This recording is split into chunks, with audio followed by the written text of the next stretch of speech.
السلام علیکم۔ آج کل سیاست میں بہت گرما گرمی ہے اور اپوزیشن والے کہہ رہے ہیں احتجاج کریں گے، وزیر اعظم سے استعفے کا مطالبہ کیا جا رہا ہے، اور ایک اور چیز جس کے اوپر بہت زیادہ توجہ ہے وہ ہے سول ملٹری ریلیشنز۔ اور جب اپوزیشن کی احتجاجی سیاست کا تذکرہ کیا جائے تو شاید پاکستانی سیاست میں اگر ریسنٹ پاسٹ میں دیکھیں تو ایز اپوزیشن لیڈر جتنا بڑا احتجاج عمران خان جو موجودہ وزیر اعظم پاکستان ہیں انہوں نے کیا اور دھرنا کیا، ان سے زیادہ کسی نے کیا نہیں۔ تو آج کے اس خصوصی پروگرام میں ہمارے ساتھ مہمان شخصیت بھی وزیر اعظم پاکستان عمران خان ہے، تو پاکستانی سیاست کیا رخ اختیار کرے گی، وزیر اعظم کی اسٹریٹجی کیا ہوگی، اپوزیشن اگر سڑکوں پر ہوگی تو پھر حکومت کا رسپانس کیسے ہوگا، اور سول ملٹری یہ جو بیلنس ہے یہ اس کو وزیر اعظم کیسے دیکھتے ہیں اور کیسے لے کر آگے چلیں گے، یہ سارے سوالات ہم ان سے پوچھیں گے۔ عمران خان صاحب بہت شکریہ، آج ہمارے ساتھ آپ شامل ہو رہے ہیں۔ بہت سارے ایسے ایشوز ہیں جو آج کل سیاست پہ چھائے ہوئے ہیں، اور سر فہرست جو پچھلے 10-15 روز کے اوپر ایک ٹاپک ہے وہ ہے سول ملٹری ریلیشنز۔ آپ کیسے دیکھتے ہیں کہ فوج اور سویلین گورنمنٹ کے تعلقات ابھی کیسے ہیں، اور ماضی میں ان کے اندر اور اب میں کیا فرق ہے؟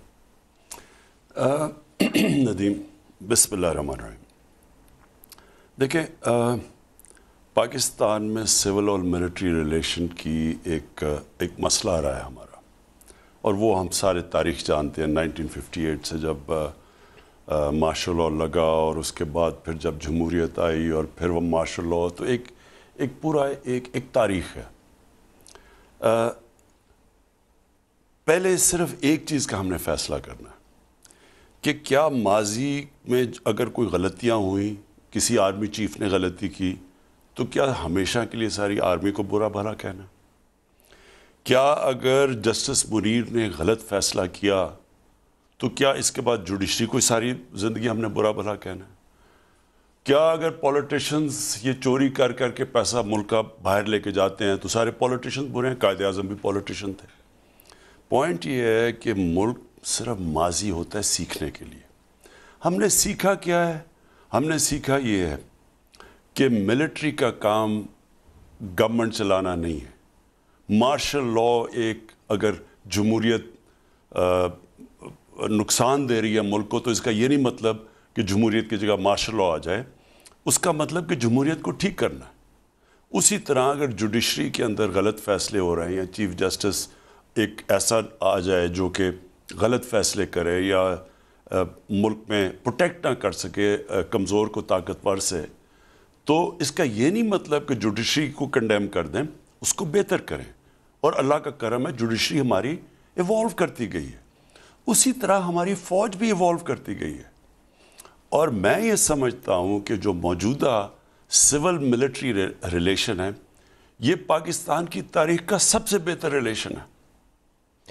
وجہ اس کی کیا ہے کہ پاکستان کی فوج آج مکمل طور پہ ایک ڈیموکریٹک گورنمنٹ کے پیچھے کھڑی ہے۔ آج ہارمنی فوج اور ڈیموکریٹک گورنمنٹ میں کیوں ہے؟ کیونکہ اپنے دائرے میں کام کر رہے ہیں۔ آج جو ایک گورنمنٹ، آج جو ایک ڈیموکریٹک گورنمنٹ اپنی منشور جو انہوں نے الیکشن میں لوگوں کے سامنے رکھا تھا، اپنے منشور کے مطابق کام کر رہی ہے، اور فوج اس کے ساتھ کھڑی ہے۔ اپوزیشن والوں کی ایک تنقید یہ آتی ہے، اور وہ بار بار اس کو دہراتے ہیں، وہ کہتے ہیں کہ سامنے وزارت عظمیٰ عمران خان کے پاس ہے، وہ وزیر اعظم پاکستان ہے، لیکن پیچھے عملی طور پر بہت افیکٹو رول کے اندر ملٹری اسٹیبلشمنٹ۔ اس تاثر کو آپ کیسے زائل کریں گے؟ اچھا ندیم، اس طرح ہے نا، میں ان سے سوال پوچھتا ہوں۔ میری سٹیٹڈ، میری پارٹی کی پالیسی 20 سال سے تھی کہ افغانستان میں کوئی ملٹری سلوشن نہیں ہے۔ میری یہ تھی کہ ہمیں اپنے بھی جو ہماری یہ جنگ ہوئی ہے، وار آن ٹیرر، ہمیں یہ کبھی بھی امریکہ کی جنگ کے اندر ہمیں پڑنا نہیں چاہیے تھا۔ لیکن جب ہم پڑ گئے، اور جب دوسرے لوگ ہمارے دشمن چھلانگ مار دیے، جب ہماری جنگ بن گئی، تو اس کے بعد جن لوگوں سے جن سے ہم مذاکرات کے ذریعے مسئلہ حل کر سکتے ان سے کریں، جن سے لڑنا ان سے لڑیں۔ یعنی میری ساری ایک کلیئر پالیسی آئی ہے۔ آج پاکستانی فوج میری پالیسی کے ساتھ کھڑی ہے۔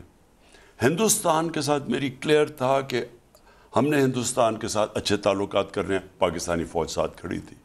جب پلوامہ کے بعد وہ انہوں نے بالا کوٹ پہ حملہ کیا اور ہم نے ان کا پائلٹ پکڑا.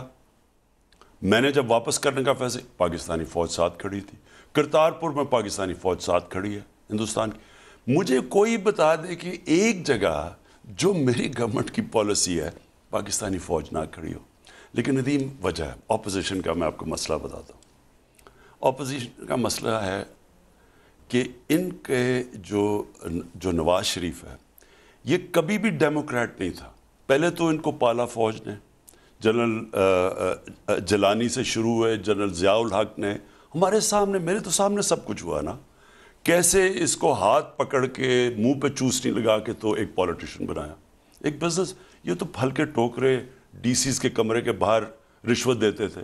یہ وہ لوگ تھے جنہوں نے وہ جنرل جیلانی کے وہ سریا لگایا اس کو, اور اس طرح وہ فائنانس منسٹر ہمارے سامنے بنا ہے. اب یہ ایک دم بن گیا سپر ڈیموکریٹ. اس کا پرابلم پہلے آیا وہ اسحاق جو تھے غلام اسحاق سے, پہلے وہ پرابلم آیا. اس سے پہلے وہ جنرل آصف جنجوعہ تھے, ان سے پرابلم آیا. پھر اس کا پرابلم آیا, خود ہی اس نے سپر سیڈ کر کے جنرل مشرف کو لیا, اس کے ساتھ پرابلم آیا. پھر جنرل رحیل کو لے کے آیا, اس کا پرابلم. پھر جنرل انہوں نے ہی سلیکٹ کیا تھا جنرل باجوہ کو, ان سے پرابلم آیا. ان کو پرابلم آتا کیوں ہے؟ سوال تو یہ پوچھے, مجھے کیوں نہیں پرابلم ہوا, ان کو کیوں پرابلم ہے؟ مسئلہ ندیم ایک ہی ہے. یہ آتے ہیں چوری کرنے کے لیے. ہماری جو سب سے بڑی, اللہ کا شکر ہے کہ ہماری یہ جو ایجنسیز ہیں ISI اور MI, خاص طور پہ ISI, یہ ورلڈ کلاس ایجنسیز ہیں. ان کو پتہ چل جاتا ہے ان کی چوریوں کا. اب یہ باقی سارے جو سولین ادارے یہ کنٹرول کر لیتے ہیں. نواز شریف جوڈیشری کو بھی کنٹرول کر لیتا ہے, ہمارے سامنے ہے. انہوں نے جب ایک سجاد علی شاہ جسٹس نے جب ان کو کنٹرول نہیں کر سکے تو ڈنڈوں سے حملہ کیا سپریم کورٹ کو. پھر باقی جوڈیشری کو بریف کیس انہوں نے دیے کنٹرول کرنے کے لیے. کبھی سوچ سکتے ہیں کہ ایک چیف جسٹس کو آپ ڈنڈے لے کے اٹیک کر کے سپریم کورٹ کو بگا دیں اور جوڈیشری آپ کے ساتھ مل جائے؟ تو ان کا پرابلم یہ تھا کہ فوج کنٹرول میں نہیں تھی, باقی جوڈیشری بھی کنٹرول میں تھی, نیب بھی کنٹرول میں تھی, باقی سارے ادارے ان کے کنٹرول میں تھے. اب یہ ان کی سب سے جو لڑائی ہوتی کیوں تھی, یہ اس کو کنٹرول کرنا چاہتے تھے. جب ان کے کنٹرول میں نہیں ہوتی تھی ان کو یہ جمہوری بن جاتے تھے. اب ان کا پرابلم, اب دیکھ لیں, یہ سارا وقت فوج کو برا بھلا کہتے ہیں. وجہ تو بتائیں کہ کہتے کیوں ہیں. میں اب پروگرام دیکھ رہا, جی مجھے وہ فوج نے آ کے جنرل ظہیر الاسلام نے کہا ریزائن کرو. بھئی آپ پرائم منسٹر تھے, اس کی جرت ہے آپ کو کہنے کی, آپ سیدھا ٹیک آن کریں ان کو. اگر آپ کو عمران خان کو یہی کال آئے کہ عمران خان وزیر اعظم پاکستان, آپ سٹیپ ڈاؤن کریں, استعفیٰ دیں, تو آپ کیا کریں گے؟ میں امیجیٹلی اس کا استعفیٰ ڈیمانڈ کروں. بھئی میں ملک کا پرائم منسٹر ہوں. آپ سیک کریں گے انہیں؟ کس کی جرت ہے مجھے آ کے کہے میں ڈیموکریٹکلی الیکٹڈ پرائم منسٹر ہوں؟ کس کی جرت ہے مجھے کہے؟ مجھے یہ بتائیں, جب نواز شریف کا جنرل مشرف سے ہوا وہ کیا ہوا تھا؟ انہوں نے جب جنرل مشرف گیا ادھر سری لنکا, جب اتنے بزدل آدمی کہ وہ جب سری لنکا گیا پیچھے سے وہ دوسرا جنرل ضیاء جو بھی تھے اس کو بلا کے کہتا میں تمہیں آرمی چیف ڈکلیئر کر دیا. اتنی بزدلی میں ہوتا. اور بعد میں جب ان کو فارغ ہو گیا تو کہتے ہمیں پتہ ہی نہیں تھا کارگل کے اوپر انہوں نے حملہ کر دیا. اگر آپ ہوتے تو کیا کرتے؟ اگر میرے پوچھے بغیر کارگل کے اوپر کوئی آرمی چیف حملہ کرتا, میں اس کو سامنے بلاتا اور میں اس کو سیک کرتا.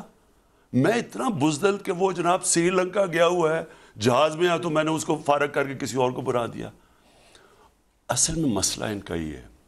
دیکھیں ندیم, ان کا پرابلم یہ اس ملک کو گورننس کرنے نہیں آتے, یہ مال بنانے آتے ہیں.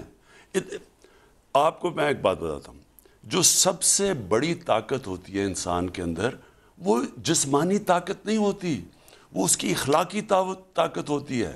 اور جمہوریت چلتی ہے اخلاقی طاقت سے. جو ڈیموکریسی ہے اس میں آپ کی مورل اتھارٹی کاؤنٹ کرتی ہے. بندوقیں تو آپ کے پاس نہیں ہوتی, وہ تو فوج کے پاس ہے. ان کے پاس کوئی مورل اتھارٹی رہتی نہیں ہے.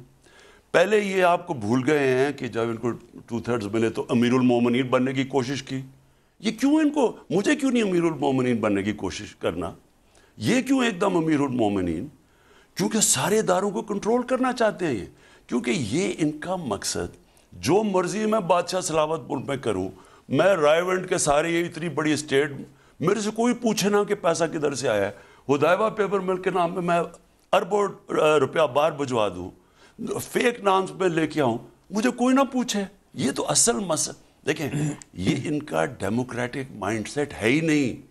ڈیموکریسی کے اندر جو لیڈرشپ ہے وہ جواب دہ ہے، یہ جواب ہی نہیں دینا چاہتے۔ سر یہاں ایک اور سوال ابھرتا ہے، سول ملٹری ریلیشنز ہماری ہسٹری بڑی عجیب و غریب ہے۔ General Kayani G H Q کے اندر بیٹھ کے سیکرٹریز کی میٹنگ چیئر کیا کرتے تھے۔ مجھے یاد ہے کہ جب یہ امریکہ جا رہے تھے اسٹریٹجک ڈائلاگ کے لیے، تو وہ جو ورکنگ پیپر تھا اس کے اوپر جنرل کیانی نے ورکنگ کی تھی۔ گورنمنٹ کی انکیپیسٹی کا بھی ایشو تھا اور ٹرسٹ فیکٹر بھی لیک کرتا تھا۔ ہو از دی باس نو؟ آپ باس ہیں یا جنرل باجوہ باس ہیں؟ ندی میں آپ کو ایک بات بتاؤں، فوج ایک گورنمنٹ کا ادارہ ہے۔ میں اگر پرائم منسٹر ہوں، میرا کام ہے، میرا کام ہے گورننس چلانا۔ مجھے جدھر بھی کسی ادارے کی ضرورت پڑے گی اپنی گورنمنٹ چلانے کے لیے، میں اس کو استعمال کروں گا۔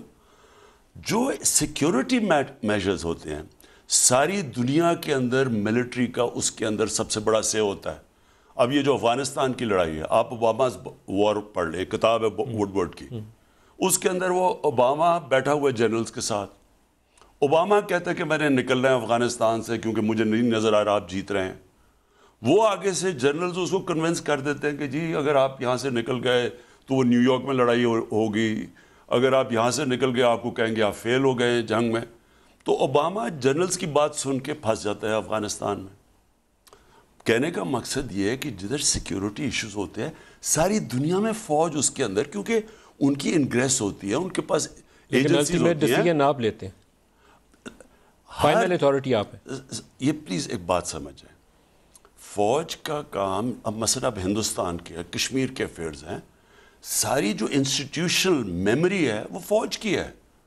جس طرح فورن آفس ہوتا ہے، جو ہماری ڈپلومیٹک جتنے بھی دنیا کے اندر ڈپلومیسی ہوتی ہے، انسٹیٹیوشنل میرج جو میموری ہے وہ فورن آفس میں ہے۔ تو میں کبھی بھی کسی سے کوئی بھی ملک اگر میں نے جانا ہو اس سے پہلے مجھے فورن آفس پوری بریفنگ دیتا ہے کہ یہ پچھلے 10 سال میں ایسے 20 سال پہلے یہ ہمارے یہ تعلقات ہیں۔ اسی طرح جدھر سیکیورٹی میجرز ہوتے ہیں ادھر، کیونکہ افغانستان ایک سیکیورٹی ایشو بنا ہوا تھا، اب اللہ کا کرم ہے کہ اب ہم صحیح طرف جا رہے ہیں، تو ادھر فوج سے سب سے زیادہ رائے لیا جاتی ہے۔ ہندوستان کا ایشو سیکیورٹی ایشوز بنے ہوئے ہیں، کیونکہ ہندوستان یہاں دہشت گردی کرتا ہے، بلوچستان میں کرتا ہے، کراچی میں کرتا ہے، ہمیں پتہ ہے وہ سپانسر کرتے ہیں ٹیررسٹ، تو اس لیے فوج کی آپ کو اوپینین لینی پڑے گی۔ لیکن کیونکہ ہماری گورنمنٹ کا یہ فیصلہ تھا کہ ہم نے امن کرنا ہے، ہم نے امن پاکستان میں لے کے آنا تاکہ ہم اپنی معاشیت کو اٹھا سکیں، تو فوج نے پوری طرح مجھے سپورٹ کیا۔ اب میں یہ بڑا آپ کے لیے امپورٹنٹ ہے، دیکھیں یہ بڑی ڈینجرس گیم ہو رہی ہے، یہ جو نواز شریف کھیل رہا ہے یہ بہت ایک خطرناک پاکستان کی کے خلاف گیم کھیل رہا ہے۔ یہی الطاف حسین نے کھیلی تھی، ان کے پیچھے 100% میں آپ کو واضح کہتا ہوں کہ اس طرح ہندوستان اس کی پوری مدد کر رہا ہے۔ اس میں کس کا انٹرسٹ ہے کہ پاکستانی فوج کمزور ہو؟ ہمارے دشمنوں کا۔ کون بیٹھا ہوا ہے امریکہ کے اندر جو ہندوستان لابی کو اپنا بڑا ڈیموکریٹ بن رہا ہے پاکستان کی فکر میں؟ حسین حقانی، وہ وہاں باہر بیٹھا ہوا ہے، وہ پوری کیمپین چلاتا ہے وہاں باہر بیٹھ کے۔ یہاں جو بیچارے نادان لبرلز بنے ہوئے ہیں وہ بھی اپنی جی ہم فوج کے اگینسٹ ہیں۔ میں ان کو کہتا ہوں خدا کے واسطے آنکھیں کھولو اپنی، لیبیا سے شروع ہو، سیریا جاؤ، عراق کا دیکھو کیا حال ہوا، افغانستان کا دیکھیں کیا حال ہوا، یمن میں کیا ہو رہا ہے، یعنی ساری مسلمان دنیا میں آگ لگی ہوئی ہے۔ ہم کیوں بچے ہوئے ہیں؟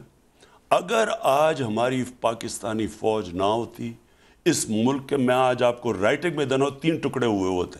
ہندوستان کے تھنک ٹینکس باقاعدہ کہتے ہیں کہ پاکستان کو توڑنا ہے۔ ہمیں جو آج ہم بچے ہوئے ہیں ہماری فوج کی وجہ سے بچے ہوئے ہیں۔ یہ جو کیمپین پوری چلا رہے ہیں فوج کو ذلیل کرنے کا، کمزور کرنے کا، انٹرنیشنلی کیمپین چلاتے ہیں، میں پاکستان کی تاریخ میں پہلا آدمی ہوں جو 5 جگہ سے الیکشن جیتا ہوں, 3 صوبوں سے الیکشن جیتا ہوں. میں وہ آدمی ہوں جو کسی فوج کی نرسری میں نہیں پلا تھا, جس طرح نواز شریف پلا تھا یا ذوالفقار علی بھٹو. ایک سیولین تھا, باقی سارے جنرل سے ایوب خان کی کیبنٹ میں. میں تو اپنے پیر پہ 22 سال سٹرگل کر کے آیا ہوں. میں پبلک کو موبلائز کر کے آج یہاں پہنچا ہوں. کوئی پاکستان میں ایسے نہیں آیا. مجھے تو کوئی پرابلم نہیں ہے فوج سے. میری تو فوج کووڈ میں جب کرونا کے اندر مسئلہ آیا, ہمیں پوری, کیونکہ ان کی اس وقت ہوا کیا, یہ جو لوگوں نے کیا ہے یہ ملک میں, یہ جو سو کالڈ ڈیموکریٹ چوری کرتے ہوئے سارے انہوں نے پاکستان کے ادارے تباہ کر دیے. ندیم, آپ کو پتہ ہے سپریم کورٹ کے اندر پیناما ٹرائل میں جسٹس کھوسا نے سپریم کورٹ میں کہا کہ سارے پاکستان کے ادارے تباہ ہو گئے, مفلوج ہو گئے. تو ہمارے پاس ایک ادارہ تو بچا ہوا ہے جو اس وقت انٹیکٹ ہے, اور وہ ہے فوج. تو فوج سے ہم پوری مدد لیتے ہیں. ہم نے کورونا کے دوران پوری مدد لی. اللہ کا کرم ہے کہ آج جو دنیا ہماری تعریف کر رہی ہے اس میں بہت بڑا ہاتھ پاکستانی فوج کی آرگنائزیشن تھی. ہم نے ان سے پوری مدد لی. جس طرح ہم نے یہ ٹڈی کے اوپر مدد لی, جس طرح جب کراچی میں نالے سا, اگر وہ نہ میں این ڈی ایم اے کو بھیجتا اور نہ فوج پوری موبلائز ہوتی وہاں, تو اس سے زیادہ پانی آ جانا تھا. مجھے تو کوئی پرابلم نہیں ہے. میں ایک ڈیموکریٹک پاکستان کا وہ ڈیموکریٹ ہوں جو کسی نرسری میں نہیں پلا, اپنے پیر پہ کھڑے ہو کے زیرو سے شروع کر کے محنت کر کے یہاں پہنچا ہوں. مجھے تو کوئی فوج سے پرابلم نہیں ہے. میرے لیے تو وہ ایسٹ ہے فوج. خان صاحب, ایک یہاں بہت بڑا سوال ہے, اور وہ سوال یہ ہے کہ آرمی چیف میٹنگ کر رہے ہیں اپوزیشن کے لیڈرز کے ساتھ گلگت بلتستان کے اوپر. کانسٹیٹیوشنل میٹر ہے, پولیٹیکل میٹر ہے, جہاں پرائم منسٹر لیڈ رول میں ہونے چاہیے. آرمی کی انپٹ لیں, ساتھ آرمی چیف بیٹھے ہوں, اپوزیشن کے ساتھ آپ نے ڈائلاگ کرنا ہے تو کریں, لیکن آپ کی وہاں پریزنس نہ ہونا بذات خود سوالات کو جنم دیتی ہے. اس پہ کوئی بات نہیں. دیکھیں ندیم, آپ تھے اس میٹنگ میں, بلائے گئے تھے, یا بعض تاثر لوگ کہتے ہیں کہ عمران خان بلائے نہیں تھے؟ میرے سے پوچھ کے جنرل باجوہ نے میٹنگ کی. اس میٹنگ کا ایک مقصد تھا. دیکھیں, یہ جو گلگت بلتستان کے اندر ہندوستان پورا ایکٹیو ہوا ہے, کیونکہ یہ سی پیک کی بھی روٹ ہے. اوپر سے وہ انتشار پھیلانے کی کوشش کر رہے ہیں کہ جی وہ اور ہے بھی مسئلہ نا. ان کو گلگت بلتستان کا سٹیٹس ایک ایسا بنا ہوا ہے کہ وہاں کے لوگ چاہتے ہیں کہ ہمارے حقوق ہوں, تو وہ ایک لمبو کے اندر ہے, اور اس کا استعمال کر رہا تھا ہندوستان. جنرل باجوہ نے ساری پارٹیز کو سیکیورٹی پوائنٹ آف ویو سے بتایا کہ اگر آپ یہ نہیں کریں گے تو آگے ایک سیکیورٹی ایشو اٹھا رہا ہے ہمارا دشمن. سیکیورٹی ایشو تھا. میرے سے پوچھ کے انہوں نے میٹنگ کی. اگر آپ خود کرتے تو لیڈ رول میں زیادہ اچھا نہیں رہتا؟ کیونکہ ان کا زیادہ ضروری تھا ان کی طرف سے آنا کہ یہ سیکیورٹی پرابلمز آگے کیا ہونے والے ہیں. اس میں تو دیکھیں, جدھر بھی سیکیورٹی ایشو آتا ہے میں چاہتا ہوں کہ فوج جا کے ایکسپلین کرے. فوج کے پاس, جس طرح میں نے ورڈ استعمال کیا, انسٹیٹیوشنل میموری ہے. وہ باقاعدہ ڈیٹ سے بتا سکتے ہیں. ہمارے جو سولین ادارے ہیں ان کے پاس اس طرح کی انفارمیشن نہیں ہے. لیکن آپ سپورٹ کرتے ہیں کہ گلگت بلتستان کو ایک صوبہ بنا دیا جائے, یا آپ ذاتی طور پر سپورٹ کرتے ہیں؟ دیکھیں,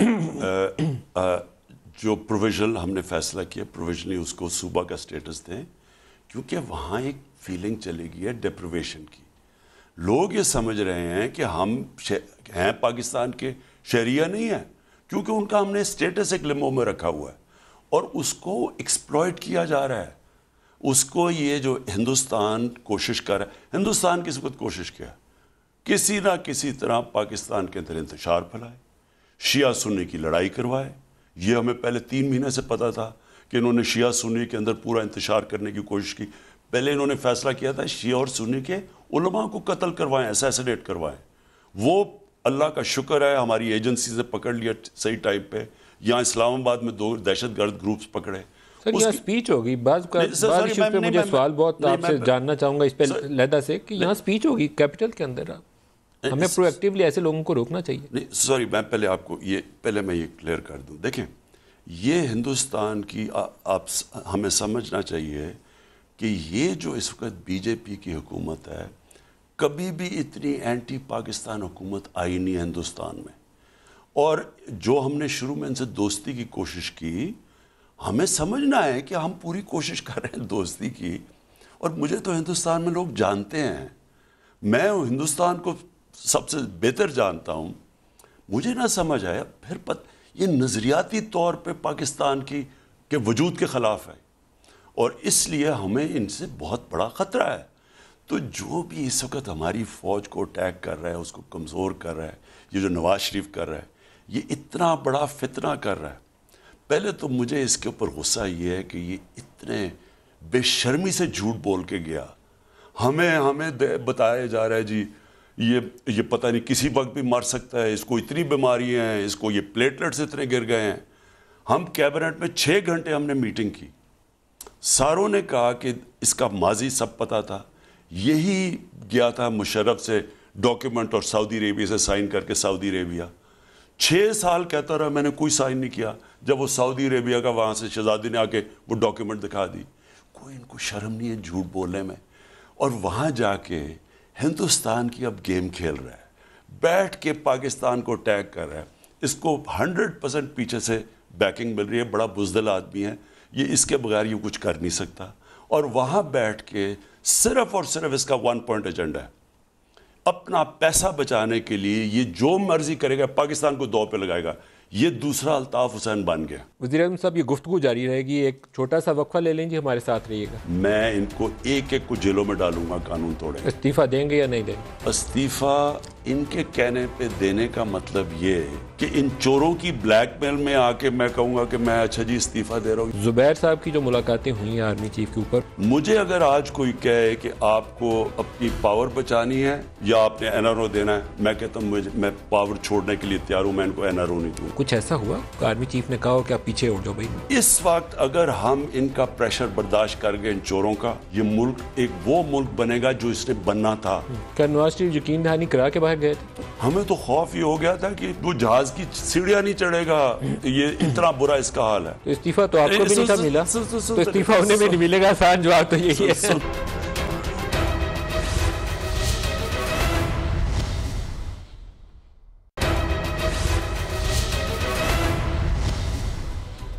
پروگرام میں دوبارہ خوش آمدید کہتے ہیں. خان صاحب، 2 یہاں سوال بڑے ضروری ہیں سول ملٹری کے کانٹیکس میں، ساتھ ہی سیاسی لوگ آ گئے. ایک تاثر یہ ملتا تھا کہ نواز شریف کو باہر جانے کی اجازت sort of N R O تھا کہ وہ جائیں گے 3 سال آپ کی حکومت کے لیے درد سر نہیں بنیں گے.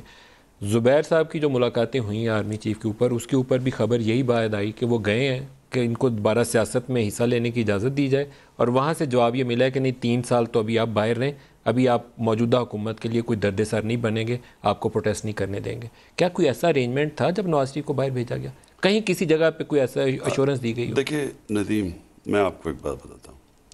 یہ جب ایک انسان سٹرگل کر کے پہنچتا نا، 22 سال وہ چھوٹی سی لوگ لے کے، تھوڑے سے لوگ لے کے، محنت کر کے، ایک سٹرگل کر کے، اپنے پیر پہ کھڑے ہو کے جب یہ پہنچتا ہے تو اس کے پاس ایک بہت اور بھی بڑا تجربہ مل جاتا ہے. لیکن ایک جو سب سے بڑا اس کے اندر جو ایک کوالٹی آ جاتی ہے، اس کو پریشر لینا آ جاتا ہے. مجھے کوئی کسی سے، یعنی آپ یقین کریں جب یہ بڑھ کے مارتے ہیں جو ہم وہ سڑک پہ آ جائیں گے، میں تو میرے سے بہتر اسٹریٹ موومنٹ کون جانتا ہے؟ مجھے تو جنرل جانی نے اٹھا کے چیف منسٹر بنا دیا. مجھے تو کسی کے پرچی کے اوپر میں تو نہیں کچھ بنا. میں ایک پروسیس سے گزرا ہوں. سب سے بڑی پاکستان میں اسٹریٹ موومنٹ میں نے کی ہوئی ہے، پبلک سب میں نے نکالی ہوئی ہے. 124 دن ایک جگہ ایک پروٹیسٹ موومنٹ میں نے کی ہوئی ہے. مجھے پتہ ہے کیا ہوتی ہے پروٹیسٹ موومنٹ. انہوں نے جو مرضی کرنا یہ کریں، نہ مجھے ان کی کوئی فکر ہے. مجھے پتہ ہے کہ پبلک آپ کے ساتھ تب نکلتی ہے جب آپ کوئی پبلک کی چیز اٹھائیں، جب پبلک کو انٹرسٹ ہو. کیا نواز شریف یقین دہانی کرا کے باہر گئے تھے؟ پبلک جب تک آپ اپنی چوری بچانے کے لیے خود باہر بیٹھے ہوئے ہیں، وہاں سے بیٹھ کے کہہ رہے ہیں کہ پبلک سڑکوں کے آئے گی تاکہ میری چوری بچ جائے، پبلک ایسے نہیں نکلتی. اور پبلک یہ کبھی نکال سکتے ہی نہیں ہے. مجھے صرف یہ ہے، یہ کر کیا رہے ہیں کہ یہاں باہر بیٹھ کے یہ ہماری اداروں کو ہٹ کر رہے ہیں. ایک فوج کو ہٹ کر رہے ہیں اور دوسرا ہماری عدلیہ کو ہٹ کر رہے ہیں. اور اس کا مقصد کیا ہے؟ ان کو کوشش یہ کر رہے ہیں کہ ان کے اوپر اتنا پریشر پڑے کہ وہ کسی نہ کسی طرح ان کے ساتھ، جس طرح جنرل مشرف نے ان دونوں کو این آر او دیا تھا، وہ کس طرح دیا تھا؟ پریشر میں آ کے دے دیا. فرق میرے میں اور جنرل مشرف میں کیا ہے؟ جنرل مشرف نے اپنی پاور کو بچانے کے لیے ان کو این آر او دیا تھا. مجھے اگر آج کوئی کہے کہ آپ کو اپنی پاور بچانی ہے یا آپ نے این آر او دینا ہے, میں کہتا ہوں میں پاور چھوڑنے کے لیے تیار ہوں, میں ان کو این آر او نہیں دوں گا. آپ کیٹیگوریکل ہیں, لیکن کیا نواز شریف ایسی ایشورنس کروا کے گیا تھا؟ نواز شریف نے ہم نے بار بار ٹیسٹ کروائے. ہمیں تو خوف یہ ہو گیا تھا کہ وہ جہاز کی سیڑھیاں نہیں چڑھے گا, یہ اتنا برا اس کا حال ہے. ہم تو یہ اس طرح کا بھیانک ناک ہمیں سارا سیناریو بتایا گیا. وہ عدالتوں کو بھی کنونس ہو گئی. عدالتوں نے کہا جی اگر اس کو کچھ ہو گیا گورنمنٹ ذمہ دار ہے. لاہور ہائی کورٹ کو ہم نے کم از کم, کیونکہ ہمارے جب ڈیبیٹ ہو رہی تھی ہم نے کہا ضرور ان سے انڈیمنٹی, کیونکہ ان کو یہ پیسہ ان کا خدا ہے. ہم نے کہا ان سے 7 ارب روپے کی شورٹی بانڈ ضرور رکھو جانے سے پہلے. لاہور ہائی کورٹ نے فیصلہ کیا, ان کی مدد کی, نہیں دی. آج دیکھ لیں کہ وہی جو عدالتوں نے ان کو ریلیف دی انہی کو اٹیک کر رہے ہیں. ہمیں صرف مجھے یہ تھا ہیومینیٹیرین گراؤنڈز پہ اتنی تشویشناک پکچر پیش کی گئی کہ ہم نے کہا. آپ کو لگتا ہے کہ یہ کوئی فکسڈ میچ تھا؟ آپ کہتے ہیں پیش کی گئی, کوئی اس کے اندر ٹیمپرنگ ہوئی تھی, کوئی کیا ہوا تھا؟ دیکھیں میں اس لیے کہہ نہیں سکتا کیونکہ میں نے تو اپنے ڈاکٹر فیصل کو ان کو بھی کہا کہ ذرا خود چیک کریں. پھر ڈاکٹر یاسمین جو ہماری پارٹی کی ڈائی ہارڈ اور نظریاتی ہیں, ان کو بار بار میں نے کہا کہ جا کے چیک کرے کہ یہ واقعی, کیونکہ کوئی ماننے کے لیے نہیں تیار تھا. ان کی تاریخ ہے جھوٹ بولنے کی. لیکن جب انہوں نے دی کہ جی اس کو یہ بھی ہے تو فلانی بیماری بھی ہے, انہوں نے بیماریاں گن دی, پھر پلیٹلیٹس ہیں, تو وہ سارا انہوں نے کہا جی ملا کے کبھی بھی مر سکتا ہے. سر ایک اور سوال ہے, غفور حیدری صاحب نے کہا کہ مولانا فضل الرحمان پچھلے سال جب یہاں دھرنا کرنے آ رہے تھے تو انہی دنوں پہ جنرل باجوہ صاحب آرمی چیف نے ان کو ملاقات کے لیے بلوایا اور انہوں نے کہا کہ ہم نواز شریف کے خلاف جو کچھ کر رہے ہیں تم سائڈ پہ آ جاؤ, درمیان میں نہیں آنا. کچھ ایسا ہوا آرمی چیف نے کہا ہو کہ آپ پیچھے اٹھ جاؤ بھائی؟ دیکھیے جی میں ان کی کوئی بات ماننے کے لیے تیار ہی نہیں. میرا پرابلم کیا ہے؟ پرابلم یہ ہے کہ اس وقت پاکستان کی تاریخ میں ایک بہت بڑا ایک ٹرننگ پوائنٹ ہے. ہر ملک کی تاریخ میں کوئی نہ کوئی ایک ٹرننگ پوائنٹ آتا ہے. ٹرننگ پوائنٹ کا مطلب کہ ایک فیصلہ کن وقت آ جاتا ہے, کیا اس ملک نے اب اوپر جانا ہے یا نیچے آنا ہے. ایسا پاکستان کا یہ ٹرننگ پوائنٹ ہے. یہ جتنے بڑے بڑے اس ملک کے ڈاکو ہیں یہ سب اکٹھے ہو گئے. میرا پہلا ایڈریس جب میں نے پہلا وزیر اعظم بن کے ایڈریس کیا تھا اس میں سن لیں, میں نے کہا یہ سب اکٹھے ہوں گے, جمہوریت کے نام پہ اکٹھے ہوں گے یا کوئی اور دے دیں گے جی مہنگائی ہوگی, کچھ اکٹھے انہوں نے ہونا ہے. مقصد ان کا یہ صرف ایک ہوگا, اپنا پیسہ بچانے کے لیے, کیونکہ ان کو یہ ڈر ہے کہ میں ان کو این آر او نہیں دوں گا. ان کو پتہ کہ میں نہیں دوں گا, اس لیے -1 بھی کہتے رہتے ہیں.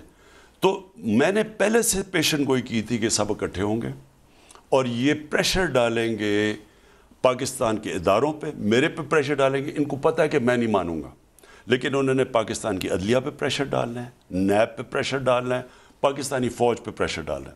اب پاکستانی فوج خود جواب نہیں دے سکتی, اب یہ جو مرضی کہتے رہے. ہم پولیٹیشین تو جواب دے سکتے ہیں نا, نہ عدلیہ جواب دے سکتی ہے, نہ فوج جواب, نہ نیب جواب دے سکتی ہے. اور انہوں نے پورا پریشر ڈالنا تھا ان پہ, اور ڈالیں گے اور ڈال رہے ہیں. اب اس کے اندر اگر ہمارا ملک کھڑا ہو گیا ان چوروں کے خلاف, پاکستان کی تقدیر بدل جائے گی. میری یقین کریں ندیم, یہ میرا ایمان ہے کہ اس وقت اگر ہم ان کا پریشر برداشت کر گئے ان چوروں کا, یہ ملک ایک وہ ملک بنے گا جو اس نے بننا تھا. یہ سب سے تیزی سے اوپر جائے گا ملک. اگر ہم نے کسی قسم کا ان کے ساتھ کمپرومائز کر دیا, اس کے بعد میں آپ کو یقین دلاتا ہوں کہ ملک کا ایک مورل کولیپس ہوتا ہے. دیکھیں ملک تباہ کبھی بھی چوری سے نہیں ہوتا. ملک کی جب اخلاقیات تباہ ہوتی ہے, جب آپ اچھے برے کی تمیز ختم کر دیتے ہیں, جب ان چوروں کو آپ ڈیموکریٹس کہہ دیتے ہیں, جب ان چوروں کے پریشر میں آ کے آپ ان سے ڈیلز کر دیتے ہیں, تب ملک تباہ ہوتا ہے. جنرل مشرف کے 2 این آر اوز نے جتنا نقصان اس ملک کو دلوایا ہے. ہمارے جو سارے مسئلے ہیں آج جو ہم پھنسے ہوئے ہیں, جو آدھا پیسہ اکٹھا کرتے ہیں ٹیکس کا, وہ قرضوں کی, ان کے لیے وہ قرضوں کی قسطوں پہ چلا جاتا ہے. ملک کیسے چلے گا؟ یہ میری پہلے بات سن لیں, یہ بڑا امپورٹنٹ ہے آپ کے لیے سمجھنا. وہ 2 این آر اوز جو جنرل مشرف نے دیے, اس کے بعد کرپشن ایشو ختم ہو گیا. ان دو پارٹیز نے 10 سال میں جو پاکستان سے کیا ہے کوئی دشمن نہیں کر سکتا تھا.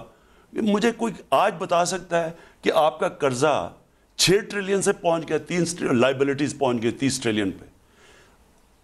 جب آپ قرضہ لیتے ہیں نا ندیم, تو آپ کوئی ایسی چیز کرتے ہیں, آپ پروجیکٹ مثلا ML1 ہم اب قرضہ لے کے بنا رہے ہیں نا, جو ریلوے لائن اب ہم بنا رہے ہیں, وہ 3 سال کے اندر ہم ایسٹیمیٹ کرتے ہیں کہ وہ اپنا پیسہ واپس کرنا شروع کر دے گی. یعنی جب آپ انویسٹ کریں گے تو اس سے اتنا وہ آمدنی کرے گی کہ آپ قرضے واپس کر دیں گے. انہوں نے جو پروجیکٹس بنائے ہیں وہ بجائے قرضے واپس کرنے کے مزید اور قرضے چڑھا رہے ہیں. 10 سالوں میں انہوں نے قرضہ بھی چڑھا دیا. ہمارے پاس کوئی ویلتھ کریشن, دولت بڑھانے کے لیے انہوں نے چیزیں بھی نہیں چھوڑی. آج ملک کو مقروض کر کے اور آج ہمارے سے جواب مانگ رہے ہیں کہ جی جواب دیں کہ یہ حالات کیوں اتنے برے ہیں. وزیر اعظم صاحب, یہ گفتگو جاری رہے گی, ایک چھوٹا سا وقفہ لے لیں جی, ہمارے ساتھ رہیے گا. سہیل شریف سے جب آپ ملنے گئے تو اس کے لیے آپ نے رابطہ کیا؟ اگر ہم ان کی بات ماننا ہوتا تو ہم مان جاتے جنرل ریل کی بات. انہوں نے کہا دھرنا اٹھا تو ہم نے کہا نہیں اٹھاتے. تو نواز شریف کو پاکستان واپس لانے کے لیے بھی کوئی تدبیر کر رہے ہیں؟ ہم برطانیہ گورنمنٹ سے کہہ رہے ہیں کہ اس کو واپس بھیجو. لانگ مارچ کریں گے, اور لانگ مارچ سے اگر آپ نہ ہٹے, آپ نے استعفیٰ نہیں دیا, تو پھر اجتماعی استعفے دیں گے؟ استعفے دے دے تو بہت, ہم پھر سے الیکشن کروا لیں گے. عریانیت جو ہے یا فحاشی معاشرے میں جو پھیل رہی ہے, ہمیں اپنی پاکستانیت پروموٹ کرنی چاہیے. ہمارا ایک مختلف کلچر ہے. ریپ وکٹمز کے اوپر آپ کا ایک ذہن تھا کہ ان کو سزائے موت ہونی چاہیے. سزائے موت بھی, اور ایک وہ کیمیکل کیسٹریشن, یہ کئی ملکوں میں کی جاتی ہے.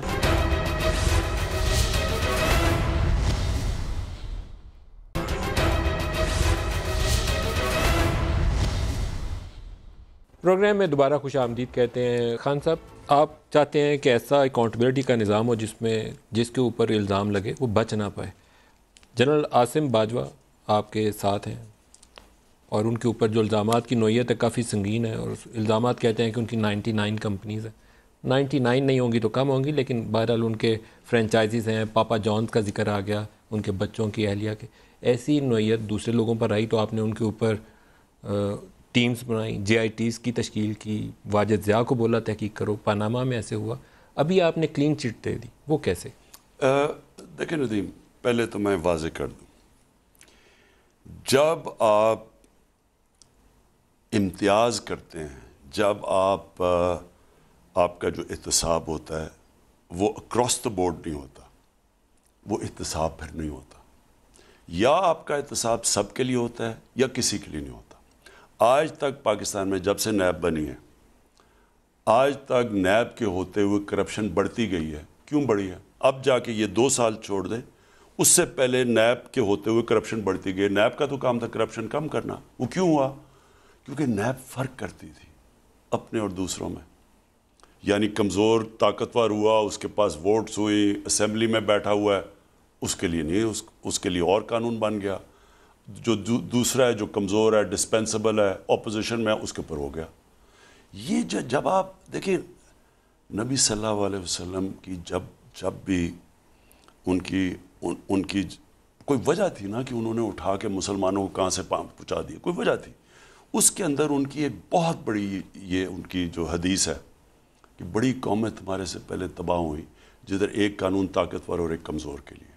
اگر ہم یہ طاقتور اور کمزور میں فرق کریں گے, پاکستان میں کبھی بھی ہمارا ملک آگے نہیں بڑھے گا, اور کبھی بھی اس ملک میں چوری نہیں ختم. آپ پھر اس اصول کا اطلاق کیا کیوں نہیں؟ ایک ان کے اوپر الزام لگا, انہوں نے آ کے بڑی تفصیلی میں پوری ایک ڈاکیومنٹ پروڈیوس کی کہ جی یہ جواب ہیں ان سب کے.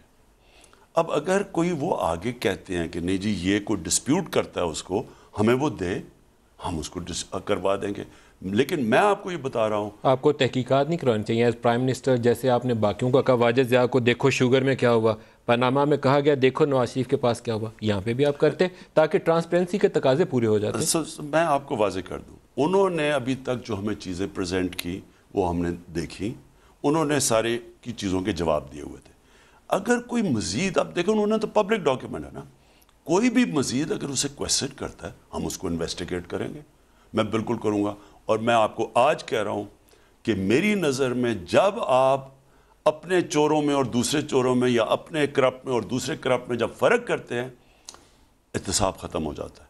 تو جنرل آصف باجوہ کے اوپر آپ تحقیقات کروائیں گے؟ اگر مجھے کوئی انہوں نے دیکھیں نا، میں پھر سے آپ کو کہتا ہوں، انہوں نے ان کے اوپر الزام لگے، ہم نے انہوں نے پھر پوری اس کے اوپر جواب دیا ہمیں، اور جواب انہوں نے دکھایا. ہم نے لاء منسٹر کو بھی کہا، فاروق نسیم نے ان کے ساتھ، انہوں نے ان کے ساتھ بیٹھ کے ہم نے چیک کیا.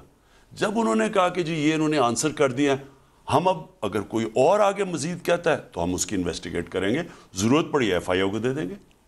سو you are not moving head unless کہ کوئی کمپلین اور آپ کو آئے، کیونکہ نواز شریف نے کہا تھا مجھے تو قطری کھاتا ہے، میرے وہ دادا میاں کوئی جائیداد تھی، اس نے کہا حسین کو دے دو، تو وہاں پہ بات قابل قبول نہیں تھی، تحقیقات کروائی گئی. دیکھیں تو شاید آپ کو ایون ہینڈیڈ رہنا چاہیے. آپ نے نبی پاک کی سیرت سے حوالہ دیا، تو اس سے بڑھ کر تو ہمارے پاس کچھ ہے ہی نہیں ہے نا. تو ایون ہینڈیڈ رہے، میرے خیال میں مثال قائم کریں، بسم اللہ کریں. بالکل آپ ٹھیک کہہ رہے ہیں کہ اس میں کبھی بھی ہمیں فرق نہیں کرنا چاہیے، یہ بالکل آپ ٹھیک کہہ رہے ہیں. اور جس دن ہم نے کرنا شروع کیا، یہ سارا احتساب کا عمل ختم ہو جائے گا. کیونکہ ایک ڈیموکریٹک گورنمنٹ کی طاقت اس کی اخلاقی قوت ہوتی ہے. میرے پاس بندوقیں نہیں ہیں، میرے پاس صرف اخلاقی قوت ہے، اور جس دن میں نے یہ امتیاز کیا وہ ختم ہو جائے گی. لیکن میں آپ کو ایک اور چیز کہنا چاہتا ہوں. دیکھیں سر، پرائم منسٹر کے پاس سب سے بڑی چیز لوگوں کی قبولیت ہے. وہ لوگ تب تک آپ کو قبول کرتے رہیں گے جب تک انہیں یہ یقین ہے کہ عمران خان جو کہہ رہا ہے وہ پریکٹس کر رہا ہے. اور آپ کو اپنے عمل سے ثابت کرنا ہے. جب تک کریں گے لوگوں کی سپورٹ آپ سے جائے گی نہیں، چاہے کچھ ہو جائے. یہ آپ اپنے ذہن میں ڈال لیں کہ میں یہ جو وہ واحد پاکستانی پولیٹیشین ہوں جس کو اللہ نے سب کچھ دیا تھا پولیٹکس میں آنے سے پہلے. مجھے کسی چیز کی کمی نہیں تھی. جو مجھے شہرت ملی تھی کسی پاکستانی کو نہیں ملی. جو میرے پاس، جتنا میرے پاس پیسہ تھا میری ضرورت کے لیے بہت تھا، جو میرا لائف سٹائل تھا اس کے لیے بہت تھا. میں صرف آیا تھا کیونکہ میں پاکستان کی پہلی جنریشن ہوں جو آزاد ملک میں پیدا ہوا تھا. میرے ماں باپ غلام ہندوستان میں پیدا ہوئے تھے، اور ہم نے دیکھا تھا پاکستان کو اوپر جاتے ہوئے اور پھر نیچے آتے ہوئے.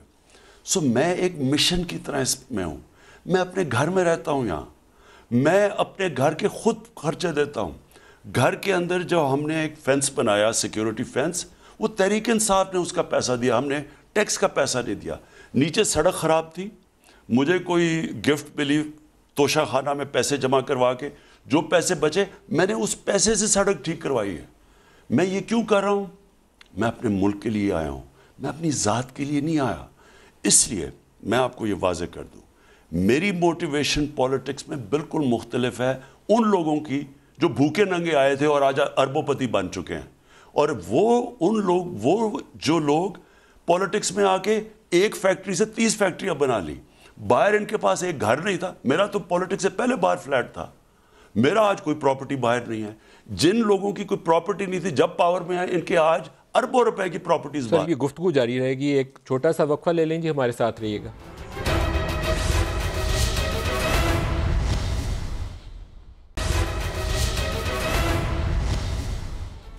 جی مجھے وہ فوج نے آ کے جنرل ظہیر الاسلام نے کہا ریزائن کرو. بھئی آپ پرائم منسٹر تھے، اس کی جرت ہے آپ کو کہنے کی؟ آپ سیدھے ٹیک آن کریں ان کو. عمران خان کو یہی کال آئے کہ عمران خان وزیر اعظم پاکستان، آپ سٹیپ ڈاؤن کریں، استعفیٰ دیں، تو آپ کیا کریں گے؟ میں امیجیٹلی اس کا استعفیٰ ڈیمانڈ کروں. میں ملک کا پرائم منسٹر. آپ سیک کریں گے؟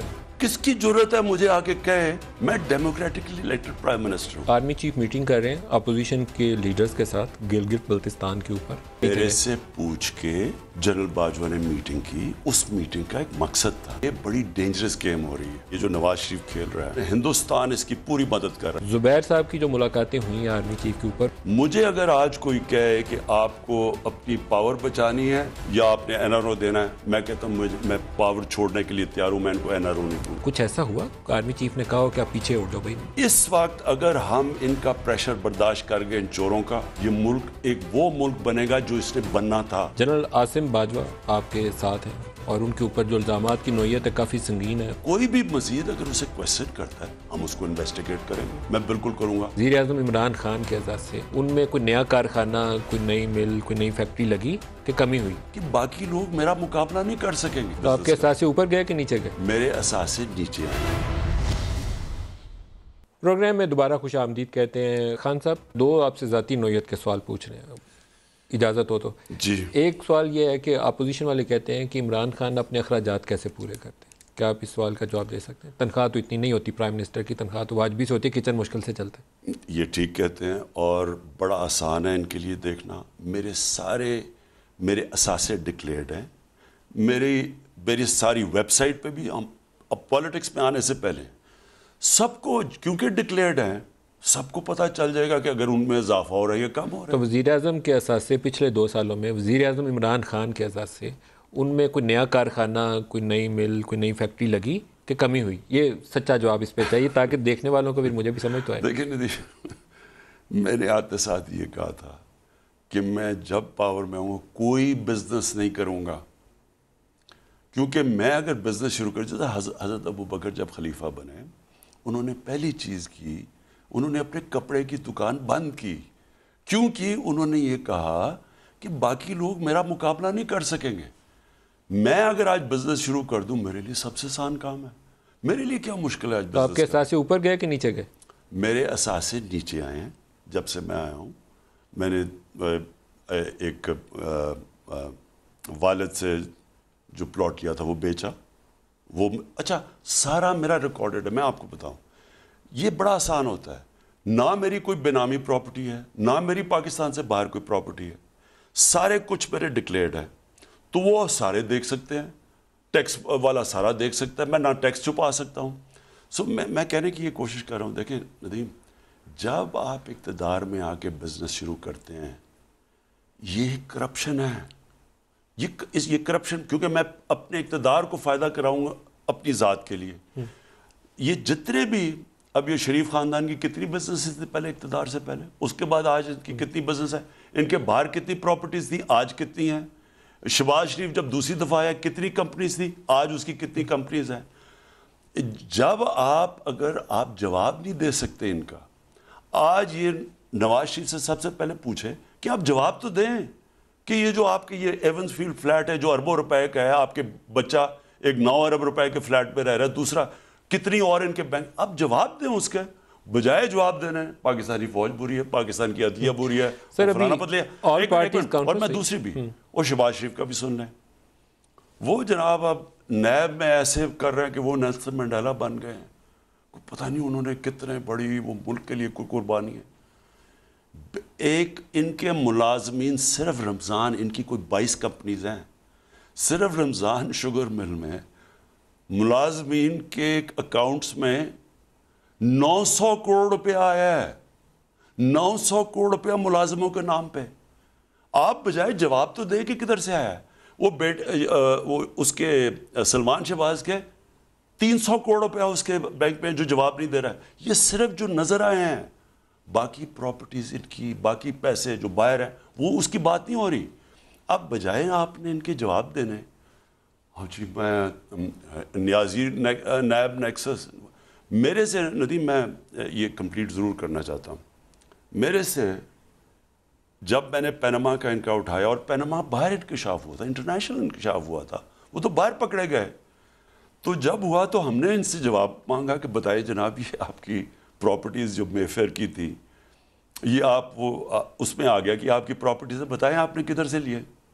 بجائے جواب دینے کے پہلے تو جھوٹا جواب دیا اسمبلی میں، پھر قطری خط آ گیا سپریم کورٹ میں، پھر جے آئی ٹی میں کوئی اور جواب دے دیا. ہر جگہ جھوٹ بولتے گئے.